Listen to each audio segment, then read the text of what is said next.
2026 మే నెలలో కర్కాటక రాశి వారి యొక్క మాస ఫలితాలు. ఈ కర్కాటక రాశి వారికి 5 గ్రహాలు అనుకూలంగా సంచరిస్తూ ఎక్కువ సుఫలితాలని లాభాలని అందించే వాతావరణం ఈ మే మాసంలో కనిపిస్తుంది. అలాగే 3 గ్రహాలు మాత్రమే మీకు ప్రతికూలంగా సంచరిస్తున్నాయి కనుక 60 నుంచి 65% సుఫలితాలకి అవకాశం ఉంది. 2026 మే నెలలో కర్కాటక రాశి వారికి ద్వితీయాధిపతి అయినటువంటి సూర్య భగవానుడు ఈ నెలంతా కూడా దశమ భావంలో అనగా మేషరాశిలో, లాభభావంలో అనగా వృషభ రాశిలో సంచరించడం వల్ల వృత్తి ఉద్యోగ వ్యాపారాల్లో మంచి అభివృద్ధిని సాధిస్తారు. అధికారుల అండదండలతో నూతన ఉద్యోగాలు కానీ ఉన్న ఉద్యోగంలో పదోన్నతులు కానీ అందుకుంటారు. వృత్తి ఉద్యోగ వ్యాపారాల్లో మీ సలహాలకు మీ మాటలకు విలువ పెరుగుతుంది. ఆ రకంగా అధికారుల యొక్క అభినందనలను కూడా మీరు అందుకుంటారు. ఇక పంచమ దశమాధిపతి అయినటువంటి కుజుడు ఈ నెలంతా కూడా భాగ్యములో మీనరాశిలోను ఆ తర్వాత దశమములో మేషరాశిలోను సంచరించడం వల్ల మీ ఆలోచనలు కలిసి వస్తాయి. సంతానం విషయంలో శుభవార్తలు అందుకుంటారు. అలాగే రియల్ ఎస్టేట్ రంగంలో పనిచేసేటువంటి ఈ కర్కాటక రాశి వారికి మంచి అవకాశాలు, ఆదాయము పెరగడానికి అవకాశం ఉంది.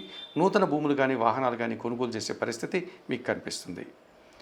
తృతీయ వ్యయాధిపతి అయినటువంటి బుధుడు ఈ నెలంతా కూడా దశమములో మేషరాశిలోను లాభములో వృషభ రాశిలోను సంచారం కొనసాగించడం వల్ల జనసహకారం బాగుంటుంది, వ్యాపారాభివృద్ధి బాగుంటుంది, ఆర్థికాభివృద్ధి బాగుంటుంది, బ్యాంకు లావాదేవీలు మీకు అనుకూలంగా ఉన్నాయి, మీకు రావాల్సిన ఆదాయం చేతికంటుంది.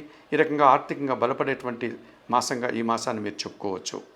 ఇక చతుర్థ లాభాధిపతి అయినటువంటి శుక్రాచార్యుల వారు ఈ నెలంతా కూడా లాభములో వృషభ రాశిలోను ఆ తర్వాత వ్యయములో మిథున రాశులను కూడా అనుకూలంగా సంచరిస్తున్నారు కనుక కుటుంబంలో శుభ కార్యక్రమాల నిర్వహణ ఉంటుంది. ఇంటా బయట కూడా స్త్రీజన సహకారం పుష్కలంగా లభిస్తుంది. విందు వినోదాల్లో పాల్గొంటారు. సంతోషకర వాతావరణం కనిపిస్తుంది.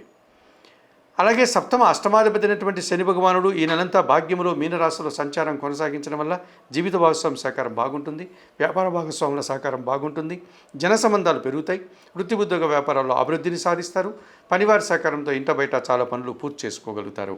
మరి 2026 మే మాసంలో ఈ కర్కాటక రాశి వారికి సూర్య భగవానుడు, కుజుడు, బుధుడు, శుక్రుడు, శని ఈ 5 గ్రహాలు అనుకూలంగా సంచరిస్తూ ఎక్కువ సౌఫలితాలని లాభాలని అందిస్తున్నాయి. అలాగే గురువు, రాహువు, కేతువు కాస్త ప్రతికూలంగా సంచరిస్తున్నాడు. చిన్న చిన్న ఆటంకాలని ప్రతిబంధకాలని కూడా ఈ మే మాసంలో మీకు ఇచ్చేటువంటి పరిస్థితి కనపడుతుంది.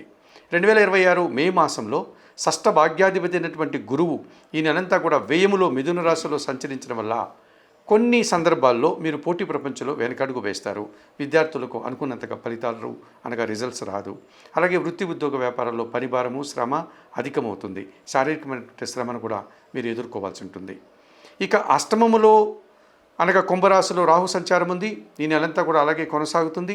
అలాగే ద్వితీయంలో సింహరాశిలో కేతువు సంచరిస్తున్నాడు. ఇది ఒక రకమైనటువంటి కాలసర్ప దోషం. అష్టమంలో రాహువు, ఆ ద్వితీయ భావంలో కేతువు. ఎదుటివారి అంచనాలని మీరు సంతృప్తికరంగా పూర్తి చేసుకోలేకపోతారు. మీ మాటల వల్ల అపార్థాలు వస్తాయి. ఆశించినటువంటి ఫలితాలని మీరు ఈ మాసంలో పొందలేకపోతారు. ఈ రకంగా 2026 మే మాసంలో కర్కాటక రాశి వారికి వ్యయములో గురువు, అష్టమములో రాహువు, ద్వితీయములో కేతువు ఈ 3 గ్రహాలు మీకు వ్యతిరేకంగా సంచరిస్తున్నాయి కనుక వ్యతిరేక ఫలితాలను అందిస్తున్నాయి కనుక ఆటంకాలను ఇస్తున్నాయి కనుక ఈ గ్రహాలకు పరిహారాలు నిర్వర్తించుకోవాల్సినటువంటి అవసరం కనిపిస్తుంది. మరి 2026 మే మాసానికి గాను ఈ కర్కాటక రాశి వారు తప్పనిసరిగా ద్వితీయ కేతు దోషం నుంచి బయటపడడానికి, అష్టమ రాహు దోషం నుంచి బయటపడడానికి మీరు తప్పనిసరిగా అవకాశం ఉన్నవారు శ్రీకాళహస్తీశ్వర ఆలయానికి వెళ్ళి రాహుకేతు పూజలు నిర్వర్తించుకోండి. అంత దూరం వెళ్ళలేం గురువు గారు అని చెప్పేటువంటి వారు మీకు అందుబాటులో ఉన్నటువంటి దుర్గా ఆరాధన చేయడం వల్ల రాహుదోషం నుంచి బయటపడవచ్చు.